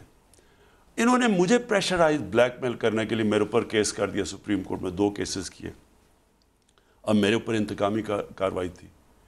میں کہہ سکتا تھا کہ میں جب لنڈن کا فلیٹ لیا میں تو کرکٹ کھیلتا تھا، میں تو کوئی منسٹر نہیں تھا، ایم این اے نہیں تھا، پبلک آفس ہولڈر نہیں تھا، میں تو یہ کہہ سکتا تھا. لیکن کیونکہ یہ ڈیموکریسی ہے، میں ایک پارٹی ڈیموکریٹک پارٹی کا لیڈر ہوں، میں نے 10 مہینے جو بھی سپریم کورٹ نے میرے سے جو بھی ڈاکیومنٹ مانگی، دستاویزات مانگے، ایک ایک دی، 60 ڈاکیومنٹس دی میں نے ان کو، ایک کرکٹر ہوتے ہوئے. پوائنٹ یہ ہے کہ میں نے تو نہیں کہا کہ انتقامی کارروائی، میں نے تو نہیں کہا کہ فوج بری ہے، عدلیہ، میں نے تو جواب دیے. یہ ساری چیزیں کر رہے ہیں بجائے جواب دینے کے. اب ان ساری فیملی کے نام پہ جو پراپرٹیز ہیں جو ان کی ڈسکور ہو رہی ہیں، یہ کیوں نہیں جواب دیتے ان کے؟ سر ایک آل پارٹیز کانفرنس ہوئی اور انہوں نے بہت سے مطالبات کیے، اس میں سے بنیادی ایک مطالبہ یہ تھا کہ وزیر اعظم استعفیٰ دیں. وزیر اعظم استعفیٰ دے گا، ان کی چوری بچ جائے گی، باقی اسے یہ سمجھتے ہیں ڈیل کر لیں گے، کیونکہ انشاءاللہ نہیں ڈیل ہوگی، کیونکہ جو بھی تحریک انصاف کے اندر سب... کیا وزیر اعظم اپوزیشن کے مطالبے پہ استعفیٰ دیں گے؟ میں اپوزیشن سے یہ سوال پوچھنا چاہتا ہوں کہ اگر میں آپ کے وہ جو آپ نے اتنا بڑا تھدا دیا تھا ہمیں فیٹف کا بل پاس کرنے کے لیے کہ نیب کے اندر جو چینجز کرو، سارا وقت کہتے رہنا جو ہم این آر او نہیں مانگ رہے، ہر جگہ نہیں کہتا کون این آر او مانگ رہا ہے. انہوں نے 34 شکیں اس کے اندر چینج کرنے کی کوشش کی، 38 میں سے نیب کی. وہ ساری کوشش یہ تھی اگر وہ عمران خان مان جاتا تو استعفے کی ضرورت نہیں تھی، اگر نیب ختم کر دیتا. اب آپ کا رد عمل کیا اس مطالبے پہ؟ میرا رد عمل یہ ہے کہ ان کے پاس رائٹ ہے پرامن احتجاج کرنے کا، بسم اللہ نکل کے کریں جتنا انہوں نے احتجاج کرنا ہے. جس وقت انہوں نے قانون توڑا میں ان کو ایک ایک کو جیلوں میں ڈالوں گا. قانون توڑیں گے. استعفیٰ دیں گے یا نہیں دیں گے؟ استعفیٰ ان کے کہنے پہ دینے کا مطلب یہ کہ ان چوروں کی بلیک میل میں آ کے میں کہوں گا کہ میں اچھا جی استعفیٰ دے رہا ہوں، یعنی کوئی استعفے دینے کی... تو استعفیٰ نہیں دیں گے؟ مجھے پاکستان کے 1,70,00,000 لوگوں نے مجھے الیکٹ کیا. 5 نیشنل اسمبلی کی سیٹوں سے میں الیکشن جیتا ہوں جو آج تک پاکستان کی تاریخ میں کوئی نہیں جیتا. تو ان چوروں کے نام کو ان کے اوپر میں کیوں استعفیٰ دوں گا؟ تو آپ رول آؤٹ کر رہے ہیں کمپلیٹلی؟ نہیں، مجھے ذرا وجہ تو بتائیں نا. یہ تو وہ آپ بھی کہا کرتے تھے یہاں پہ ڈی چوک میں کہ وزیر اعظم کا استعفیٰ لیے بغیر نہیں جاؤں گا. میں تو اس کانٹیکٹ میں مطالبے کا سوال کر رہا ہوں. وہ بھی آ جائے نا سامنے. انہوں نے کہا جی Imran Khan selected prime minister, selected. میں جب ان سے مانگ رہا تھا 4 حلقے، 1 سال میں نے کہا صرف 4 حلقے کھول دو، 4 حلقے کھول دو. اس وقت جو نیشنل اسمبلی کی تقریباً 140 پٹیشنز تھیں جو کویسچن کر رہی تھیں، اور پروونشل اسمبلی کی ٹوٹل ملا کے 400 سے اوپر تھی. میں نے جب ان کو کہا کہ آپ صرف 4 حلقے کھول دیں 140 میں سے، 1 سال تک کوشش کرتے رہے، ہر جگہ گئے، نہیں کھولی انہوں نے. جب 4 کھلی، 4 میں دھاندلی تھی. جب ہماری باری آئی انہوں نے کہا جی الیکشن میں دھاندلی، ہم نے کہا کھول دو. مجھے تو کوئی فکر نہیں تھی. تو استعفیٰ تو آپ کو بھی نہیں تھا ملا، تو استعفیٰ انہیں بھی نہیں ملے گا. آسان جواب تو یہی ہے. 126 دن آپ یہاں رہے. ندیم سن تو لینا. اب جب اچھا انہوں نے کیوں نہیں کہا کہ کھولو؟ ہم نے کہا تیار ہے ہم الیکشن کھول دو. یہ والا جو 2018 اس کے اندر 90 سیٹوں کے اوپر، وہ اس میں تقریباً 140 سیٹوں کے اوپر پٹیشنز تھی نیشنل اسمبلی کی، اس میں صرف 90 کی تھی. یعنی وہ زیادہ لوگ کہہ رہے تھے کہ الیکشن وہ رگڈ ہے، اور 90 میں سے آدھی پی ٹی آئی کی پٹیشنز ہیں اس الیکشن میں. یعنی انہوں نے نہ، اس کا مطلب کہ یہ صرف گفتار کے غازی تھے، یہ بول رہے تھے. اس کا مطلب کہ پٹیشن انہوں نے دائر نہیں کی. اور یہ کیا کہتے ہیں، ڈرے ہوئے تھے کہ عمران خان نے ان کا احتساب کرنا ہے، لہٰذا انہوں نے وہ سارا شور مچا دیا کہ جی الیکشن ہے. ہم تیار ہو گئے، ہم نے کہا کھولیں الیکشن. سر اصل میں سلیکٹڈ کی چھاپ جو ہے اس کے اندر آپ کے کچھ جملوں کا بھی رول ہے. جب وہ کہتے تھے امپائر کی انگلی اٹھنے والی ہے، اور اس کے بعد اب آپ کہتے ہیں کہ سول ملٹری ایک پیج کے اوپر ہے، پھر آپ کہتے ہیں کہ میں ان کے ساتھ لے کے چلتا ہوں، تو وہاں سے لگتا یہ ہے کہ کمپلیٹلی بیک کر رہے ہیں. میں آپ کو واضح کر دوں کہ میں اللہ کے سامنے حاضر ناظر کر کے، ایک جسے خوف خدا اور اپنی آخرت کا سارا وقت سوچتا ہے، میں نے کبھی کہا نہیں کہ امپائر کی انگلی کھڑے ہونے مطلب فوج. میری نظر میں امپائر اللہ تھا. میں نے کہا کہ یہ ٹائم آ گیا، اور میں ساری چیزیں سمجھ لیں. میں فوج کو تو نہیں میں بلا رہا تھا، میں کہا امپائر، میرے نظر میں امپائر اللہ ہے. اور میں نے بار بار یہ کہا، خیر یہاں سارا فیصلہ کیا ہوا کیونکہ سب نے جو وہ ہم کر رہے تھے جی فوج کو بلانے کی کوشش کر رہے ہیں. میں ایک ڈیموکریٹ آدمی ہوں، کیا وہ میں سارا دھرنا فوج کو بلانے کے لیے کر رہا تھا؟ آپ کا مطلب یہ ہے کہ میں جنرل مشرف کی جب اس کی ڈکٹیٹرشپ تھی اس کے خلاف جیل میں گیا ہوں، اور اب میں فوج کو بلانے کی کوشش کر رہا ہوں. جو آدمی 20 سال سٹرگل کرتا ہے وہ فوج کو بلانے کے لیے کرتا ہے. جنرل رحیل شریف سے جب آپ ملنے گئے تھے اس کے لیے آپ نے رابطہ کیا، جنرل رحیل نے کیا، یا نواز شریف نے کیا؟ ریالٹی کیا ہے اس کی؟ ریالٹی اس وقت یہ تھی کہ انہوں نے آ کے اپروچ کیا، انہوں نے، نون لیگ نے، جب نیگوسیشنز ہو رہی تھی، اور انہوں نے فیصلہ کیا کہ جی ہم بیٹھ کے تو ہم اس کے اندر کوئی وایا میڈیا نکالیں. تو یہ ان کے کہنے پہ گئے تھے. ثالث کا رول جو تھا جنرل رحیل کو حکومت نے دیا اس وقت. ہاں، اچھا، اور اگر ہم ان کی بات ماننا ہوتا تو ہم مان جاتے جنرل رحیل کی بات. انہوں نے کہا دھرنا اٹھا، تو ہم نے کہا نہیں اٹھاتے. آپ نے ریفیوز کر دیا اسے؟ سب کو پتہ ہے. اچھا یہاں ایک اور بھی ہے کہ یہ کہہ رہے ہیں لانگ مارچ کریں گے، اور لانگ مارچ سے اگر آپ نہ ہٹے، آپ نے استعفیٰ نہیں دیا، تو پھر اجتماعی استعفے دیں گے. بڑا اچھا، یہ تو بڑا اچھا کریں، استعفے دے دے تو بہت اچھے دے، ہم پھر سے الیکشن کروا لیں گے. کیا اتنی زیادہ نشستوں پہ وائبل آپشن ہوگی؟ بالکل ہوگی. Almost half of the national assembly. دیکھیے جی، سندھ اسمبلی. اگر یہ کرنا چاہتے ہیں، وہ الیکشن کرنا چاہتے ہیں، بسم اللہ کریں. دیکھیں یہ جو مرضی کرنا چاہیں، میں آپ کو یقین دلا رہا ہوں ندیم، میں ان کے لیے تیار ہوں. اور میں پھر سے کہتا ہوں، یہ پاکستان کا ایک فیصلہ کن وقت ہے. آج ہم ان کے بلیک میلنگ کے اندر آ گئے، یاد رکھنا ہمارے آنے والی نسلیں کبھی ہمیں معاف نہیں کریں گی. کیونکہ ابھی بھی جو ملک یہاں پہنچا ہے، جو ہم نے یہ چوروں کو ٹالریٹ کیا ہے، جنہوں نے اقتدار میں آ کے ملک کو لوٹا ہے، ملک سے پیسہ باہر لے گئے ہیں، ان کے انٹرسٹ باہر ہو گئے ہیں. دیکھیں ندیم، میں آپ کو ایک اور بات بتاؤں، میں کیوں، مجھے کوئی خوف زدہ نہیں ہوں، میں کیوں سٹینڈ لے لیتا ہوں، میں کیوں باہر کی دنیا میں باہر جاتا ہوں، مجھے کوئی کسی سے پریشر میں نہیں آتا.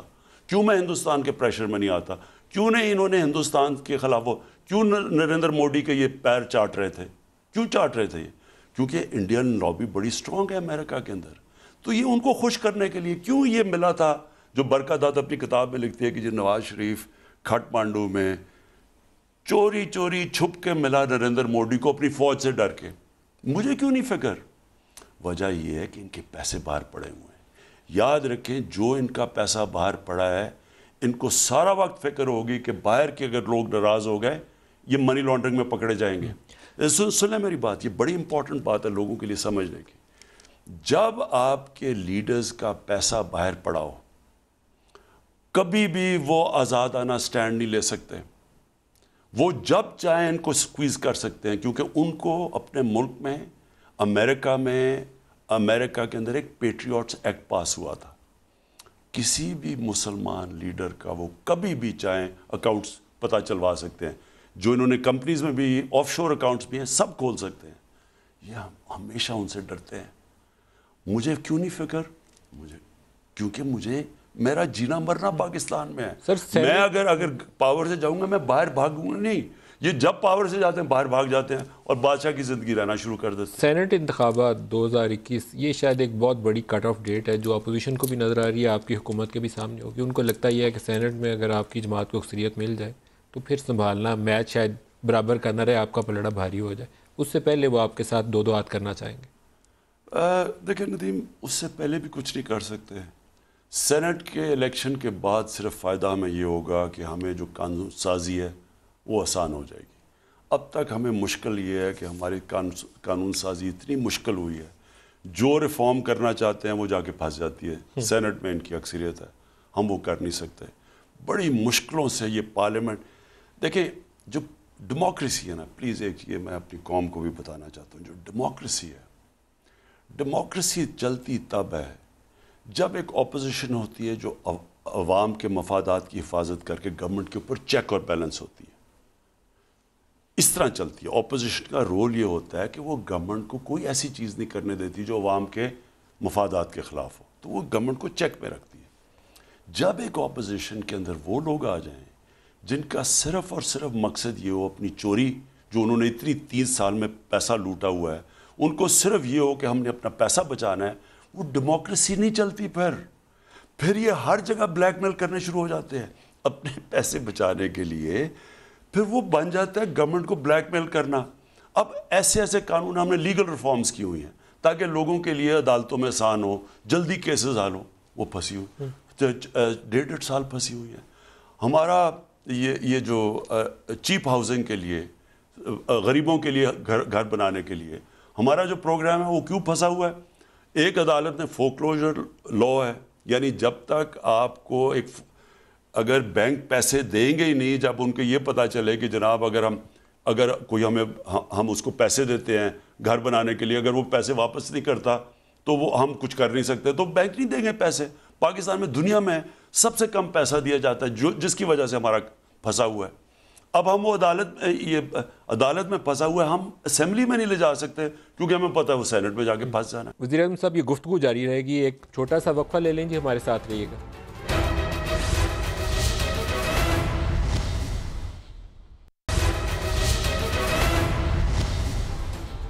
پروگرام میں دوبارہ خوش آمدید کہتے ہیں. خان صاحب, آپ کی حکومت کے اوپر ایک اور بڑی تنقید یہ ہے کہ عمران خان کی اسٹرینتھ میڈیا تھی. عمران خان پاپولر تھے ایز اے کرکٹر, پالیٹکس میں آئے, آپ نے دھرنے کیے, احتجاج کیے, میڈیا 24 گھنٹے, خود سما ٹی وی آپ کو صبح و شام یا 24/7 ہم لوگ کوریج کر رہے ہوتے تھے. اب میڈیا پہ وہ دن نہیں رہے. کبھی کسی کے اوپر آرٹیکل 6 کا مقدمہ ہو جاتا ہے, کچھ جبری گمشدگیاں ہو گئی ہیں 2-3 جرنلسٹوں کی, FIA کے اندر اندراج ہو گئے ہیں کیسز. تو ایز پرائم منسٹر آپ کو کیا لگتا ہے کہ یہ راہ ٹھیک ہے یا اس کو کوئی رکنا چاہیے؟ اس معاملے میں میڈیا فریڈم کے اوپر قدغن نہیں آنی چاہیے. ایون سپریم کورٹ نے اور ہائی کورٹ نے بھی بول دیا اس کے اوپر. ندیم, پہلے میں آپ کو بتاؤں, دیکھیں میں ہوں ایک ڈیموکریٹ. کبھی بھی پاکستان میں اس طرح کی گورنمنٹ نہیں آئی. نہ ہم ٹیلی فون کرتے ہیں ایک سپریم کورٹ کے جج کو یا ججز کو کہ جی یہ فیصلہ دے دو, جو آپ کو پتہ ہے کہ جسٹس کیوم کو ٹیلی فون گیا ہے, وہ تو ریکارڈنگ ہے کہ 3 سال نہیں جی 5 سال کی قید کر دو بے نظیر و نواز کو. یا وہ سیف الرحمان ٹیلی فون کر رہے ہیں جسٹس کیوم کو, یا سپریم کورٹ کو ڈنڈے سے حملے کر رہے ہیں اور پھر بریف کیس چلا رہے ہیں. ہمارے بتائیں کہ کبھی ہم نے کسی قسم کی جوڈیشری میں کوئی انٹرفیرنس کیا؟ کبھی نہیں کی. آپ نیب دیکھ لیں, یہ نیب کو وہ جو پچھلا نیب کا چیئرمین تھا وہ ان کی چوریاں کو بند کر رہا تھا. حدیبہ پیپر مل اوپن اینڈ شٹ کیس تھا, وہ ان کو بچا رہا تھا. یعنی وہ نیب کا چیئرمین کو کنٹرول ایسے کر رہے تھے, ان کے کیسز بند کر رہے تھے. میڈیا نہیں میں آ رہا ہوں ندیم, یہ سارا جمہوریت کا مطلب صرف میڈیا نہیں ہوتا, آزاد عدلیہ بھی ہوتی ہے. جو ادارے ہوتے ہیں وہ اپنے دائرے میں رہ کے فنکشن کریں, یہ اور پھر اس کے اندر میڈیا بھی ایک حصہ آ جاتا ہے. میں یہ کہہ رہا ہوں کہ پاکستان میں یہ ادارے, یہ خاص طور پہ شریفوں کی حکومت آپ اٹھا لیں, انہوں نے کبھی اداروں کو چلنے ہی نہیں دیا. سپریم کورٹ کے اوپر کوئی ڈنڈوں سے حملہ کر کے آج تک بچ سکتا ہے؟ بات مجھے پوری کرنے دے, بڑا امپورٹنٹ ہے آپ کے لیے. انہوں نے امیر المومنین بننے کی کوشش کی سارے اداروں کے اوپر بیٹھنے کے لیے. یہ نہیں کہ اس کو کوئی خلاف وہ مدینہ کی ریاست کی کوئی فکر تھی. دیکھیں ہم وہ گورنمنٹ ہیں, نہ عدلیہ کو کسی قسم کا پریشر آپ دیکھ لیں, نہ ہم نے نیب کے اوپر کوئی پریشر ڈالا. نیب نے الٹے ہمارے لوگوں کو پکڑ کے 2 سینئر منسٹر کو, چیف منسٹر کو بلا لیا وہ کیسز پہ جو میرے خیال میں کہ نہیں بلانا چاہیے تھا. ہم چپ کر کے بیٹھے رہے. ہم مجھے یہ بتائیں کہ ہم نے میڈیا پہ جس طرح کی میڈیا کی 2 سالوں میں تحریک انصاف کی حکومت کو جس طرح کی تنقید کی گئی, میں 1988 اس سے پہلے تو آزاد نہیں تھا میڈیا, میں 1988 سے میڈیا فالو کر رہا ہوں. میں آپ کو اب تو بڑا آسان ہے, اب تو ہمارے پاس اس وقت IT آپ بیٹھیں, سارے وہ میڈیا کا ریکارڈ اٹھا کے دیکھیں, کمپیوٹر پہ لے آئیں, آپ کوئی گورنمنٹ کو بتا دیں کہ اتنی تنقید ہوئی جو ہمیں 2 سال میں ہوئی ہے. جرنلسٹوں پہ آرٹیکل 6 اور FIA کی تحقیقات اور جبری گمشدگی, آپ ان کو مذمت کرتے ہیں؟ ندیم میں پہلے جبری گمشدگی is something not acceptable in a democratic culture. پہلے بات سن لیں, سب سے پہلے تو فیکٹس اپنے صحیح کر دیں. کبھی کسی حکومت کو 2 سال میں اس طرح کی تنقید نہیں ہوئی جو ہمیں ہوئی ہے. اس کے اندر 2 قسم کی تنقید تھی. ایک تو تنقید تھی, ٹھیک ہے جی مشکل حالات میں تھے, جب مشکل حالات میں تو تنقید ہونی ہے. جب آپ کی اکانومی بیٹھی ہوئی ہے تو جو بھی آپ نے کرنا ہے, حالات تو مشکل, لوگوں کے مشکل تھے. لیکن جو پروپیگنڈا ہمارے اگینسٹ کیا گیا, جو فیک نیوز کے اوپر ہمیں نقصان پہنچایا گیا, یہ کبھی کسی حکومت کو نہیں ہوئی. اور میں جانتا ہوں کہ نجم سیٹھی کو جو نواز شریف نے 1998 میں جو مار پڑوائی اس نے اس کو تنقید کے اوپر, جس طرح انہوں نے حرکتیں کی, کبھی کوئی ہمیں بتائے ہم نے کوئی ایسی حرکت نہیں کی. اب ایک اور میں ایک چیز کہنا چاہتا ہوں, دیکھیں آپ جب میڈیا کو ایک ہی رنگ میں لے لیتے ہیں تو یہ ہو گیا. جب ہم پولیٹیشینز ہیں جی, پولیٹیشین میں اچھے برے پولیٹیشینز ہیں, ذہین اور 2 نمبر جبری گمشدگی اور آرٹیکل 6 تو پھر بھی نہیں بنتا تھا. نہیں میں پہلے مجھے نہیں پتا یہ آرٹیکل 6 کی, لیکن میں پہلے جبری گمشدگی بھی ہے. پہلے میں یہ کلیئر کرنا چاہتا ہوں کہ آپ اچھے جرنلسٹ کی توہین کرتے ہیں جب آپ سب کو اکٹھا کر دیتے ہیں. لیکن as prime minister I would really appreciate کہ اگر آپ یہ کنڈیم کریں کہ جبری گمشدگی نہیں ہونی چاہیے. پہلے ندیم مجھے یہ واضح آپ کرنے دیں, یہ ایک بہت بڑا ایک آپ نقصان پہنچا رہے ہیں پاکستان کے میڈیا کو. جب آپ سارے میڈیا کو ایک ہی کٹہرے میں کھڑا کر دیتے ہیں, اس میں اچھے برے کی تمیز ختم ہو جاتی ہے. کئی میڈیا ہاؤسز کا بڑا زبردست رول رہا ہے, کئی میڈیا ہاؤسز کا اچھا رول نہیں رہا. انہوں نے اس ملک کے مجرموں کی تحفظ کے اندر کوئی کسر نہیں چھوڑی تھی. جو لوگ اس ملک کو نقصان پہنچا رہے تھے ان کو انہوں نے سپورٹ کیا. تو آپ ایک ہی ساروں کو کر دیں گے میڈیا ہاؤسز کو. اسی طرح کئی جرنلسٹ نے بڑی زبردست اس سارے مشکل وقت کے اندر انہوں نے ملک کی قوم کے مفادات کی حفاظت کی ہے. ان کو ادھر ہی کھڑا کر دیں گے جنہوں نے پیسے لے کے اپنے ضمیر بیچے ہیں. لا آف دی لینڈ کے مطابق تو ہو سکتا ہے, جبری گمشدگی پھر بھی نہیں ہو سکتی. کیا جبری, کیا بات کر رہے ہیں آپ؟ سر ابھی متی اللہ تھا, ایک دو اور جرنلسٹ ہوئے, آرٹیکل 6 میں آپ کو یقین دلا رہا ہوں کہ نام ہم نے کسی صورت نام ہمارا میری گورنمنٹ کا کوئی ہاتھ تھا متی اللہ میں. جو بھی ہوا ہمارا کوئی اس کے اندر ہاتھ نہیں تھا, اور کوئی بھی ایسی چیز میری گورنمنٹ کر ہی نہیں سکتی. ہم نے دیکھیں, اگر ہم نے یہ سارا برداشت کر رہے ہیں تنقید, ہم چاہ کے کسی جرنلسٹ کو اٹھا کے مجھے بتاؤ, مجھے متی اللہ جان کو ہمیں کیا فائدہ؟ نقصان ہی نقصان اٹھانے کا. بیڈ نہیں ملتا جرنلسٹ, ہمیں کیا فائدہ اس کو؟ وہ مجھے کون سا کوئی نقصان پہنچا رہا تھا کہ میں اسے اٹھا کے کر دوں یا کسی اور کو ہم کریں. ایک اور جو بڑا سوال ہے وہ آپ نے سپریم کورٹ اور عدلیہ کی آزادی کے اوپر کیا, وہاں قاضی فائز عیسیٰ والا کیس ہے. آپ کی حکومت کی اس کے اوپر کیا پوزیشن ہے؟ دیکھیں جی, ایک سمپل چیز تھی. ایک جو ایسٹ ریکوری یونٹ ہے اس کے اندر ایک چیز آتی ہے, وہ ہم بھیج دیتے ہیں عدلیہ کو کہ عدلیہ خود فیصلہ کر لے اس کے اوپر. دیکھیں, یا تو فیصلہ کر لیں کہ کوئی ہولی کاؤز ہے اس ملک میں, تو میں نے آپ سے شروع میں ہی کہا کہ احتساب تو کراس دا بورڈ ہوتا ہے. اس میں آپ اگر جس وقت امتیاز کرتے ہیں وہ احتساب نہیں رہ جاتا. تو ہمیں ایک چیز آئی, ہم اب ایسٹ ریکوری یونٹ کا مطلب کیا ہے کہ ہم ہر جگہ سے انفارمیشن لے رہے ہیں, جس میں شہباز کی یہ جو شہباز کے سارے کیسز آئے ہیں سامنے, یہ جو ان کے فیک اکاؤنٹس آئے ہیں, یہ سارے اسی میں پکڑے گئے ہیں نا, کہ ہمیں وہ انفارمیشن آئی تو ہم نے آگے بھیجی. تو اسی طرح یہ انفارمیشن آگے بھیجی, لیکن ہم نے تو کچھ نہیں کیا, ہم نے تو عدلیہ کو بھیج دیا کہ آپ فیصلہ کر لیں. آپ کے ایک چیز قابل تعریف لگتی ہے, وہ جب آپ بار بار ذکر کرتے ہیں کہ یہاں پر مدینہ کی ریاست والا ماحول ہونا چاہیے. شاید اس میں آپ کو ٹائم لگے گا کامیابی تک پہنچتے, لیکن ابھی ریسنٹلی آپ کے ایک دو بیان میری نظر سے گزرے, چاہوں گا کسی پروگرام میں اس کی وضاحت ہو جائے کہ عریانیت جو ہے یا فحاشی معاشرے میں جو پھیل رہی ہے, یہ ریپ کے کیسز ہو رہے ہیں, اس کے اوپر آپ چاہتے ہیں کہ کریک ڈاؤن کیا جائے. کیا ذہن میں آپ کے؟ دیکھیں ندیم, پہلے تو یہ ہمارے لوگ ریئلائز نہیں کرتے کہ جس کو جو بھی مغرب کے اندر ہوتا ہے وہ پروگریس نہیں ہے. ماڈرنائزیشن اور ویسٹرنائزیشن ایک چیز نہیں ہے. علامہ اقبال کی جو سب سے بڑی ان کی کوالٹی تھی اور ان کا جو ایک جینیس تھے, انہوں نے 1920s اور 30s میں جو مغرب کے معاشرے کی انڈرسٹینڈنگ کی اور جو اپنے اسلامی معاشرے کی, اور انہوں نے پھر ان کی جو طاقت تھی وہ بھی بیان کی اور ان کی کمزوریاں بھی بیان کی, اور پھر ہمارا بتایا کہ ہم جو شکوہ اور جواب شکوہ میں ہم کیا تھے اور کیا بن گئے ہیں, ہماری بھی کمزوریاں بتائیں.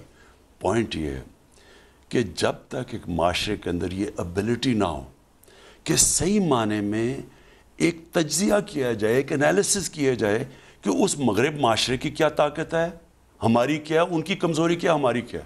ان کی جو کمزوری ہے, کیونکہ میں وہاں جب شروع میں گیا ایک ٹین ایجر ہوتے ہوئے, تو میں نے بڑے کلوزلی اس معاشرے کو دیکھا. شاید ہی کوئی اس معاشرے کو اتنا بہتر جانتا ہو اس ملک میں جو میں جانتا ہوں. ان کے اندر میں نے اپنی آنکھوں سے ان کا فیملی سسٹم, خاندانی نظام ٹوٹتے دیکھا. وہاں 14 میں 1 طلاق ہوتی تھی جب میں گیا, اور جب 30-40 سال کے بعد 70% 60% طلاق کی شروع ہو گئی. وہاں جیسی اب معاشرے میں فحاشی بڑھاتے جائیں گے, آپ کا ڈائریکٹ امپیکٹ پڑے گا فیملی سسٹم کے اوپر. ہالی ووڈ کے اندر جدھر سب سے زیادہ ان کی ہے یہ فحاشی ہے, ادھر 2.5 سال ہے ایک شادی لاسٹ کرتی ہے. تو آپ کے ذہن میں اسٹریٹجی کیا ہے, کیسے اس کو کریں گے پاکستانی معاشرے؟ پہلے لوگوں کو سمجھ آ جائے کہ یہ ہے کیا ایشو. ہمارے ملک کی سب سے بڑی طاقت ہمارا خاندانی نظام ہے. ہمارا خاندانی نظام ساری مشکلات کے باوجود, مہنگائی ہے, برے حالات ہیں, اس کے باوجود خاندانی نظام ہمارے معاشرے کو بچا کے بیٹھا ہوا ہے. مغرب میں ان کا خاندانی نظام ٹوٹ گیا, ان کو جو بچا رہا ہے ان کا سوشل سیکیورٹی سسٹم ہے. وہاں اگر عورت اکیلی ہے اور طلاق ہو گئی ہے تو عورت کو پیسے ملتے ہیں بچے بڑے کرنے، ان کا بالکل مختلف نہ، ہمارے پاس وہ نظام نہیں ہے. ہم اتنی خطرناک چیز کر رہے ہیں. مجھے افسوس سے کہنا پڑتا ہے، میں جو دیکھتا آ رہا ہوں، ہم نے پہلے تو ہندوستان میں جو چینج آیا، ہالی ووڈ کو کاپی کرتے کرتے، بالی ووڈ بیسکلی ہالی ووڈ کو کاپی کرتا ہے، انہوں نے وہاں کی جو جس طرح کا وہاں آپ فاشی ادھر ہے وہ بالی ووڈ میں گئی. آپ ہندوستان کی فلمیں دیکھ لیں 40 سال پہلے اور آج دیکھ لیں، 30 سال پہلے کی دیکھ تو لیں. یہاں آپ کرنا کیا چاہیں گے بنیادی طور پر؟ کیا کرنا چاہیں گے؟ اس کا ندیم بہت نقصان ہوا ہندوستان میں. ان کی ریپ کیسز دیکھ لیں، جو اس کا امپیکٹ ہے. دلی کے اندر جو دیکھ لیں، آپ ایک معاشرے کے اندر جب اس طرح کی فاشی کر دیتے ہیں، اس کا برا نتیجہ ہونا ہوتا ہے. اب ہم بدقسمتی سے وہی کر رہے ہیں. میں نے صرف کیونکہ میں نے شروع میں آ کے جب بات کی کہ ہمیں نہیں کاپی کرنا چاہیے، ہمیں اپنی پاکستانیت پروموٹ کرنی چاہیے. ہمارا ایک مختلف کلچر ہے، ہمارا دین ہمیں ایک مختلف راستہ دکھاتا ہے. تو مجھے کہا گیا کہ جی ہماری کوئی فلمیں نہیں دیکھے گا، ہماری کوئی وہ ٹی وی سیریل نہیں دیکھے گا. یہ جو ارتگرل یہ جو پلے ہے، یہ میں نے پریزیڈنٹ اردوغان کو کہا کہ، اور انہوں نے بھی ترکی میں اس لیے لے کے آئے، وہاں بھی یہی مسئلہ آ رہا تھا. ان کو میں نے کہا کہ یہاں، اور انہوں نے ہمیں یہ دیا پی ٹی وی کو. میں نے یہ صرف یہ ثابت کرنے کے لیے، ساری دنیا دیکھتی ہے، ہائی ریٹنگ ہے اس کی، لیکن اس میں تو کوئی فاشی نہیں ہے. پوائنٹ میرا کہنے کا یہ ہے کہ ہمیں ایک کانشیسلی اپنے معاشرے میں اپنا ڈائریکشن بدلنا پڑے گا. یہ جو چیزیں کئی میڈیا کے اوپر ہم سمجھتے ہیں کہ جی یہ ماڈرنائزیشن ہے، یہ ہمارے معاشرے کے لیے ٹھیک نہیں ہے. وزیر اعظم صاحب، یہ گفتگو جاری رہے گی، ایک چھوٹا سا وقفہ لے لیں جی، ہمارے ساتھ رہیے گا.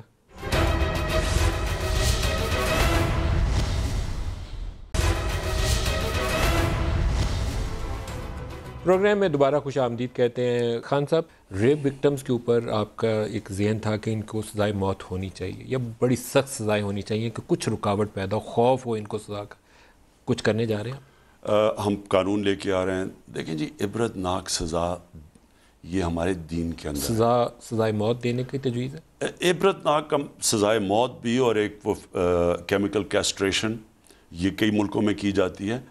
جو ریپیٹڈ اوفینڈرز ہوتے ہیں اور جو فرسٹ ڈگری ریپ ہونی چاہیے. دیکھیں جس طرح مرڈر میں first degree, second degree, third degree, manslaughter, اسی طرح ریپ کے اندر بھی دنیا میں ایک ہوتا ہے پہلا وارننگ، پھر ہوتا ہے ریپیٹ اوفینڈرز.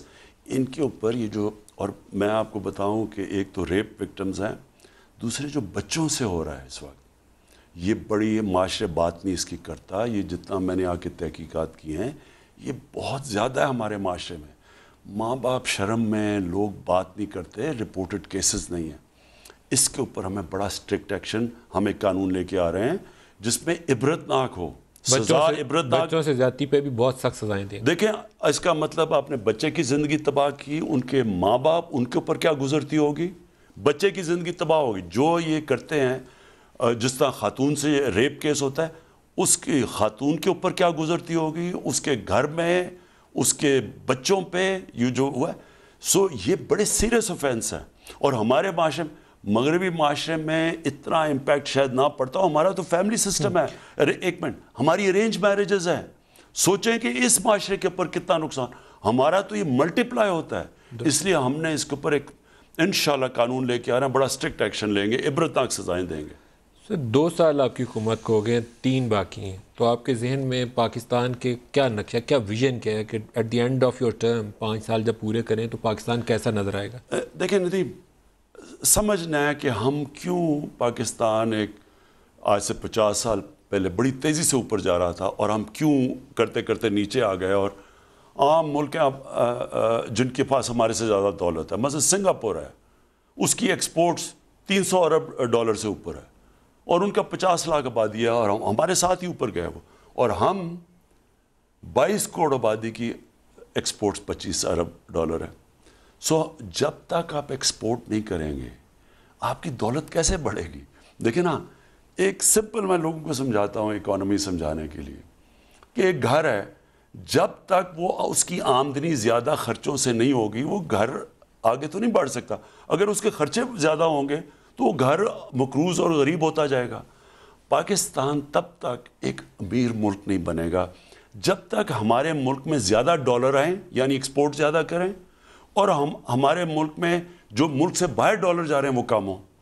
اب اس کے لیے سب سے پہلے تو ہم نے ایکسپورٹس بڑھانی ہے, اور وہ شروع ہو گیا. ہم نے پوری سارا اپنا ٹیرف سٹرکچر یعنی جو را مٹیریلز کے اوپر ایک پوری اب ایک سارا ایکو سسٹم اب بنا رہے ہیں کہ ہماری ایکسپورٹس بڑھیں, اور اس کے لیے بڑے اور قدم اٹھا رہے ہیں. اسپیشل اکنامک زونز, چائنا سے بات ہو رہی ہے, وہ انڈسٹری یہاں لے کے آئیں جو کہ ایکسپورٹ کریں. جو چائنیز پریزیڈنٹ کا متوقع وزٹ ہے, کیا اس میں توقع کی جا رہی ہے کہ ایک بگر پیکج سی پیک کا ایک نیکسٹ فیز ہے جس میں شاید بلینز آف ڈالر کی نئی انویسٹمنٹ ہے؟ Is it true?